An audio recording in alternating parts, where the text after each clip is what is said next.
qui se passe dans votre cœur? Qu'est-ce qui se passe dans votre vie intérieure?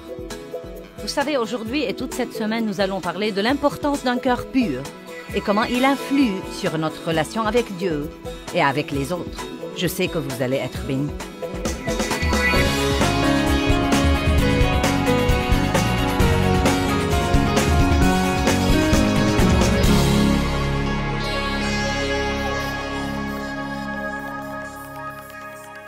Père, je te rends grâce pour la parole ce soir et je prie qu'elle influe sur nos vies et qu'elle nous aide à veiller sur nos cœurs.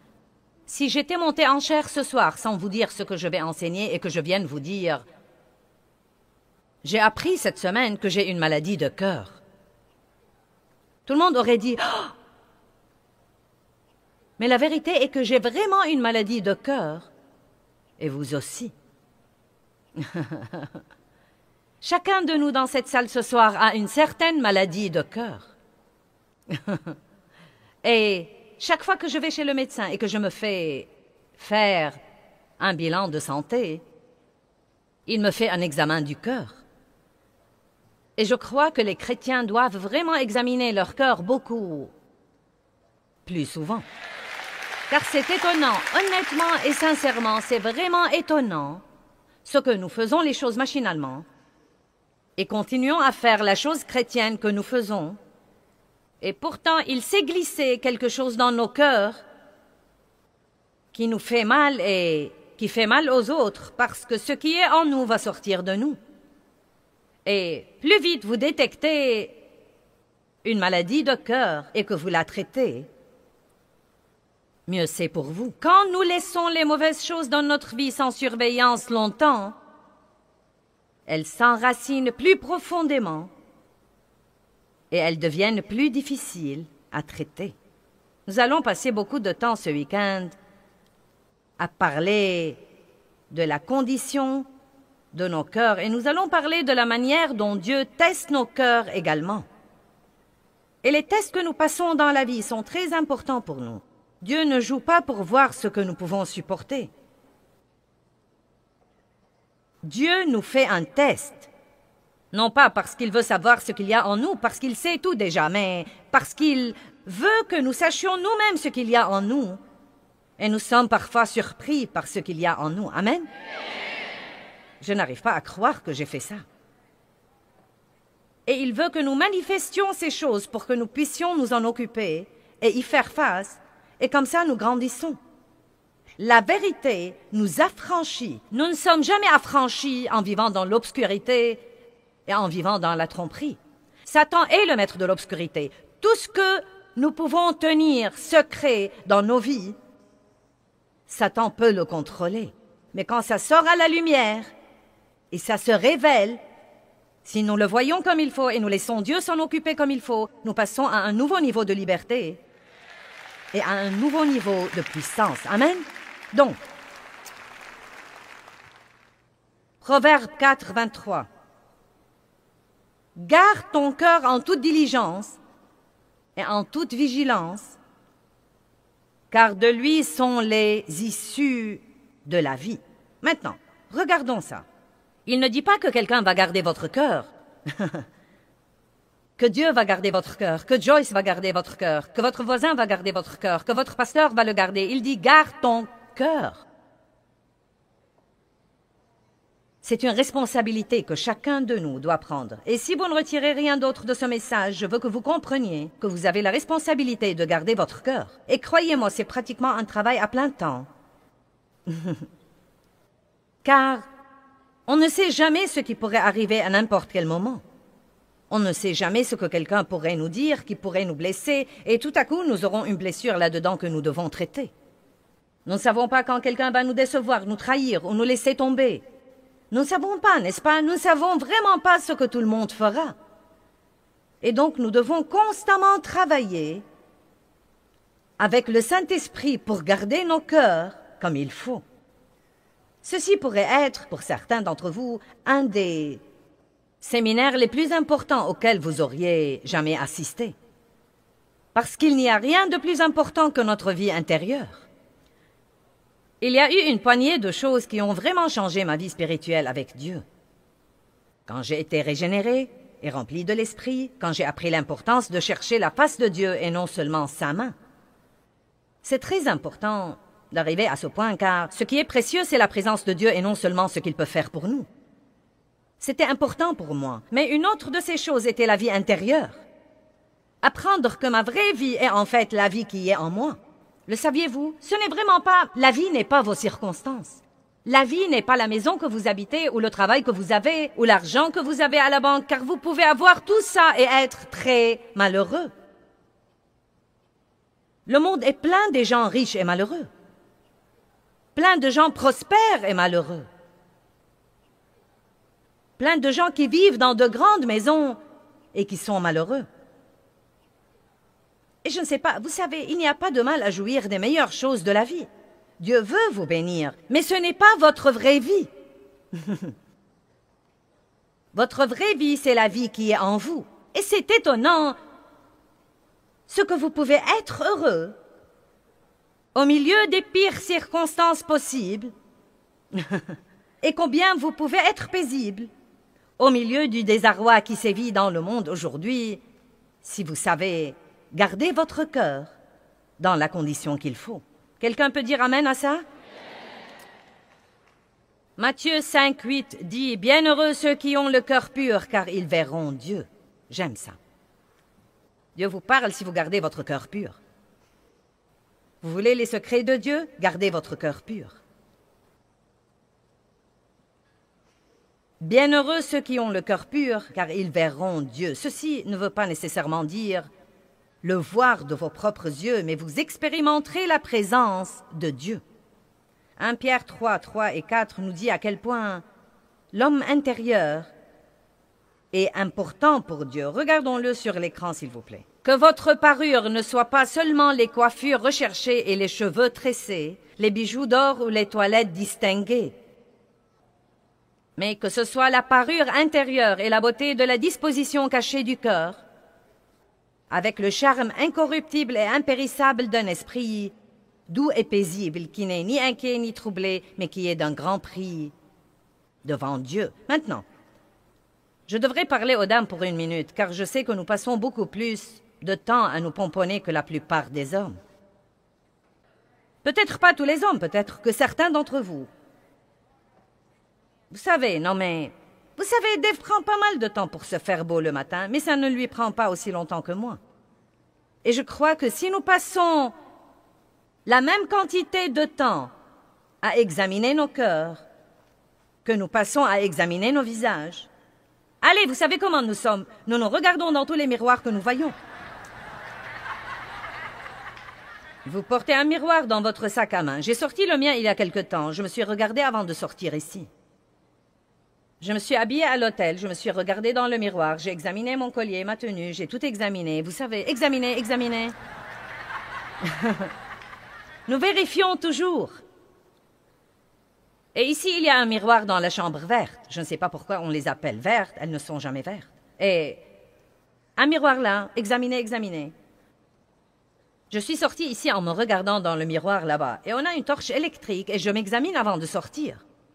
Donc si nous pouvons nous donner tout ce mal pour examiner notre apparence et s'assurer que rien n'est de travers, que le rouge à lèvres est toujours là, que les boucles d'oreilles ne sont pas de travers, la fermeture est claire et comme il faut, nous pouvons sûrement passer un peu de temps à examiner nos cœurs. Car, à dire vrai, Dieu s'en fout pas mal et me donne pas vraiment d'importance à ma tenue vestimentaire. Car ce qu'il voit vraiment, et à propos l'ennemi le voit aussi, c'est comment je suis vêtu dans l'esprit. Je veux que vous compreniez cette réalité. Le royaume spirituel est aussi réel que le royaume naturel. Ce n'est pas parce que nous ne le voyons pas qu'il n'est pas là. Et nous devons commencer à prêter plus d'attention à notre vie intérieure qui est nos pensées et nos attitudes. Amen? Est-ce que ça va pour vous jusqu'ici? Maintenant, quand nous parlons du cœur, notre cœur comprend. Il comprend les émotions, toute notre vie spirituelle, notre vie mentale et notre vie physique. C'est la partie la plus secrète où c'est la partie la plus cachée de notre vie. C'est la partie la plus profonde de nous, notre cœur. Une des premières leçons que j'ai apprises de Dieu, et je me souviens toujours, où j'étais assise dans ma maison, j'étais assise sur le canapé. Je donnais une petite étude de Bible à la maison à l'époque. J'avais un grand rêve et une vision, mais j'étais très loin de là où je suis aujourd'hui. J'avais 3 enfants en ce temps-là et je tâchais de les endormir tous les jours pour avoir 2 ou 3 heures libres pour étudier, car je sentais que j'avais un appel sur ma vie. Je ne pouvais pas suivre des cours de théologie, j'avais 3 enfants et donc j'étudiais tous les jours avec le Saint-Esprit. Et une des premières choses que Dieu m'a apprises, et je crois que c'est très important pour notre vie, et c'est une leçon que nous devons apprendre tout le temps, c'est l'importance des motifs. Car le motif n'est vraiment pas ce que nous faisons. Écoutez-moi, le motif n'est vraiment pas ce que nous faisons, c'est pourquoi nous le faisons. Et la Bible nous dit très clairement dans 1 Corinthiens chapitre 3, versets 13 à 15, que nous allons lire,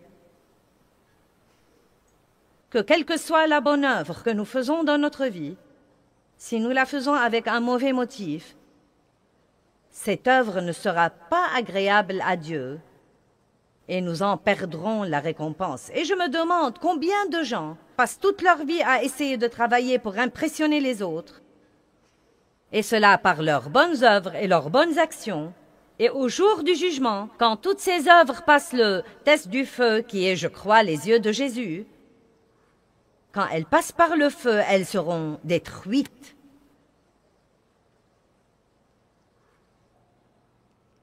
« 1 Corinthiens 3, 13.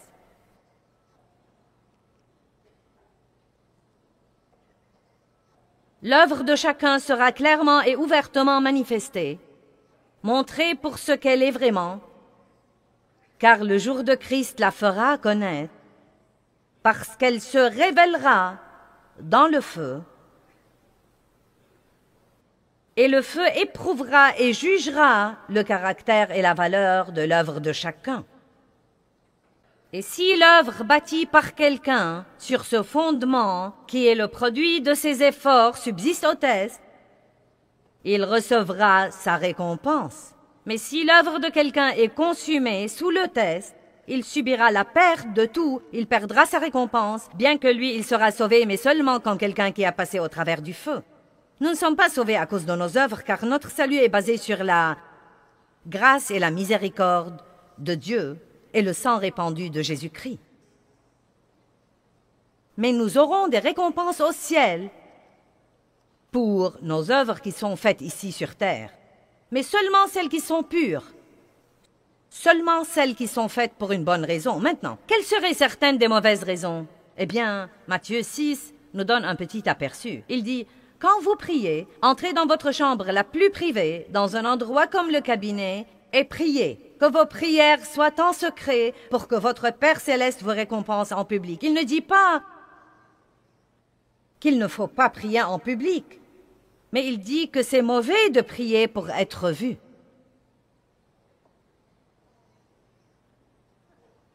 Et il dit que quand vous faites de bonnes œuvres, ne les faites pas pour que les autres vous apprécient. Et si nous sommes tous très honnêtes, et l'honnêteté avec soi-même est la pilule la plus dure à avaler. Quand vous venez à un message comme ça, je sais que vous pensez déjà à tous ceux que vous auriez voulu qu'ils soient là. Vous vous dites: « Oh mince alors! Si un tel était ici, ou si je pouvais faire venir mon fils ici, si je pouvais faire venir mon mari ici ce soir. » La bonne nouvelle est que vous êtes ici. Dieu vous a fait venir ici, et ceci est pour vous. C'est très facile de faire face à la vérité de quelqu'un d'autre. Ce n'est pas très facile de faire face à notre propre vérité.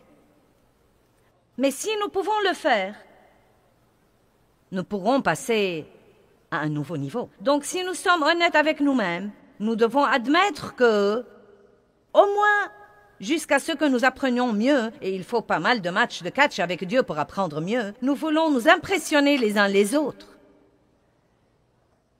N'ayez pas l'air si innocent. N'essayez même pas ça avec moi. Vous avez tous fait comme ça. Je suis arrivée pendant les 3 dernières années à la conclusion que nous ne saurons jamais ce qu'est la liberté jusqu'à ce que nous n'ayons plus besoin de nous impressionner les uns les autres.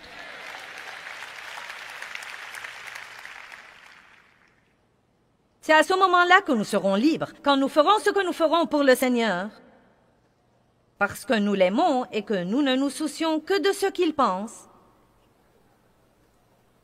et que nous ne nous laissons pas entraîner par ce que tous les autres pensent de ce que nous faisons. Donc nous devons commencer. Si nous voulons jamais que notre cœur soit juste, nous devons commencer par comprendre les motifs. Et je suggère que vous preniez quelque temps cette semaine pour vous réunir avec vous-même. Prenez rendez-vous sur votre agenda. Réservez une demi-journée avec vous-même. Et si vous ne pouvez pas vous supporter pour longtemps, commencez par de petits incréments. J'aime passer du temps avec moi-même, mais il m'a fallu du temps pour y parvenir. Réunissez-vous avec vous-même, et je veux que vous notiez tout ce que vous faites, et ensuite posez-vous la question, pourquoi je fais ça? Et croyez-moi, si vous êtes honnête, vous n'aurez plus un programme chargé, car vous pouvez en enlever un tas de trucs dans cette réunion de 4 heures. Car nous ne savons même pas parfois pourquoi nous faisons les trucs. Quelqu'un me l'a demandé et je ne veux pas le fâcher, je l'ai fait. Quelqu'un s'attend à ce que je le fasse et je ne sens pas que Dieu veut que je le fasse, mais on s'attend à ce que je le fasse. Ou bien nous ne voulons pas... Je faisais des trucs parce que je voulais savoir ce qui se passait, j'étais curieuse. Je vous dis la vérité. Et je faisais partie de comités et de groupes parce que je voulais savoir ce qui se passait. Je parle de groupes d'église. De comité d'église. Non, mais j'ai poussé et supplié mon mari de devenir un aîné dans l'église. Et je crois en fait que pour Dave, ça lui était complètement égal. Parce qu'il n'essaye d'impressionner personne, il essaye d'aimer Dieu et de vivre sa vie. Mais moi, je voulais savoir tout ce qui se passait. Je voulais qu'il assiste aux réunions des aînés pour rentrer à la maison et tout me raconter. Vous serez donc étonnés de ce que vous découvrirez chez vous. Si vous devenez vraiment, vraiment, vraiment honnête. Écoutez-moi, un jour j'étais dans un institut de beauté et c'était à l'époque où tout le monde portait ses pins de Jésus en diamant fantaisie. Quelqu'un se rappelle les pins de Jésus en diamant fantaisie? Quelqu'un en a toujours? Bien. Et donc je portais mon pin dans l'institut de beauté. Et il y avait une dame là-dedans qui l'a admiré. Oh, c'est vraiment beau. Et une dame m'a dit qu'elle était infirmière dans un centre anticancéreux. Et ensuite, elle a dit, tu sais, je suis chrétienne, mais elle a dit que c'était très dur. Et elle a dit, j'aimerais vraiment pouvoir parler aux gens de Jésus, mais l'hôpital ne nous le permet pas. Et donc, j'ai eu cette idée. Eh bien, vous savez, si elle avait ce pin, et quand elle se pencherait sur les patients, il pourrait voir le nom de Jésus. Maintenant, vous voyez, jusqu'ici, ça va très bien. Et ce nom, juste ce nom de Jésus, les aiderait vraiment. Donc, je me suis dit, bien, je vais lui donner ce pin. Donc, je pensais que je devais le lui donner en privé, mais j'ai pensé, eh bien, comment vais-je faire ça? Et si elle quittait l'Institut de beauté avant moi? Et à ce moment-là, la fille qui faisait mes ongles s'est levée et elle a dit, Joyce, nous n'avons plus la poudre que nous utilisons et le fournisseur est à côté. Je vais aller en chercher et je reviendrai dans un instant. Elle m'a laissée assise avec cette dame et nous étions complètement seuls. Dieu m'a fourni l'occasion parfaite pour lui dire que je sens que Dieu veut que je te donne ceci et c'est ce dont il m'a parlé. Et ensuite, m'occuper de mes propres affaires. Mais oh non! Non! Je devais attendre le retour de l'autre dame, car j'avais ce débat dans ma pensée. Eh bien, vous savez, il lui serait très utile de me voir donner ce pin et elle comprendrait sûrement que le don fait partie de la vie chrétienne et ceci pourrait l'aider à donner. J'étais vraiment une femme si charnelle et si stupide. Et quand j'ai quitté le magasin, Dieu m'a dit, j'espère que tu as aimé ça car c'est toute la récompense que tu auras. Ensuite, je me suis rendu compte. C'était charnel, charnel, charnel, charnel. Et je suis sûre que vous n'avez pas besoin de réfléchir longtemps pour trouver quelques trucs comme ça dans votre vie. Nous voulons être vus. Nous voulons être remarqués, nous voulons être appréciés, nous voulons être remerciés. Nous voulons que quelqu'un nous applaudisse et nous récompense. Et tout ceci est très bien si Dieu vous le donne. Mais si vous trichez pour l'avoir, vous perdez.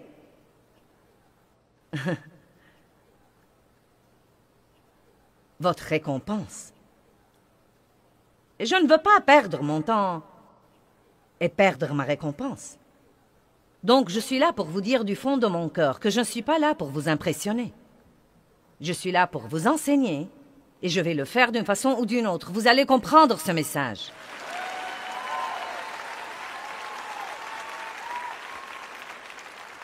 Maintenant, nous allons commencer à parler des différentes maladies de cœur. La première maladie de cœur dont je veux vous parler est la dureté de cœur. La Bible a en fait beaucoup à dire d'un cœur dur. Hébreux 3, 7, 8. C'est pourquoi, selon ce que dit le Saint-Esprit, aujourd'hui, si vous entendez sa voix, n'endurcissez pas vos cœurs comme lors de la révolte d'Israël, où ils m'ont provoqué et irrité le jour de la tentation dans le désert. Quand vous endurcissez votre cœur, vous entendrez ce que vous voulez entendre et non pas Dieu. En l'endurcissant et en ne réagissant pas à la voix de Dieu, vous aurez l'audition sélective. Vous serez atteint de la surdité spirituelle.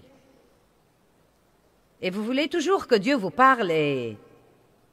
Il vous parle, mais vous ne voulez pas entendre ce qu'il a à dire. Quand vous endurcissez votre cœur, il vous sera difficile d'avoir la foi enfantine et de croire vraiment Dieu. Il est très important de garder un cœur tendre devant Dieu. Nous avons chanté un cantique qui dit « Brise mon cœur avec ce qui brise le tien ». Et je crois que nous devons demander à Dieu d'attendrir nos cœurs. Et j'ai pensé à l'attendrissement du cœur. Et il y a deux moyens pour avoir ceci. Et l'un d'entre eux est beaucoup plus préférable à l'autre. Si je veux attendrir une pièce de viande, je peux utiliser un couperet. Et j'y ai pensé trop tard. Je voulais l'avoir ici, mais je n'ai pas eu le temps de me le procurer. Je vous prie donc d'utiliser votre imagination. Non, mais je voyais ma mère à l'époque où j'étais enfant. Peut-être qu'on n'avait pas d'autre moyen pour attendrir la viande, mais elle achetait une pièce de viande et elle prenait ce couperet et elle la battait, elle la battait. Eh bien, il y a un autre moyen pour nous attendrir, et c'est la méthode de mariner. Je connais quelqu'un qui cuit le meilleur steak que j'ai jamais goûté de ma vie, et il le met à mariner dans quelque chose toute la journée. Et quand je mets mon cœur à mariner en présence de Dieu, il devient vraiment tendre. Car vous ne pouvez pas fréquenter Dieu pour longtemps et ne pas lui ressembler. Donc je préfère la méthode de mariner. Mais si vous ne voulez pas passer du temps avec Dieu et vous ne voulez pas prendre le chemin facile, Dieu peut vous arranger des circonstances. Et quand vous aurez fini, vous sentirez que vous avez suivi le processus du couperet. Quelqu'un est avec moi là-bas? Bien. Mais nous devons veiller à garder nos consciences ainsi que nos cœurs tendres à l'égard de Dieu.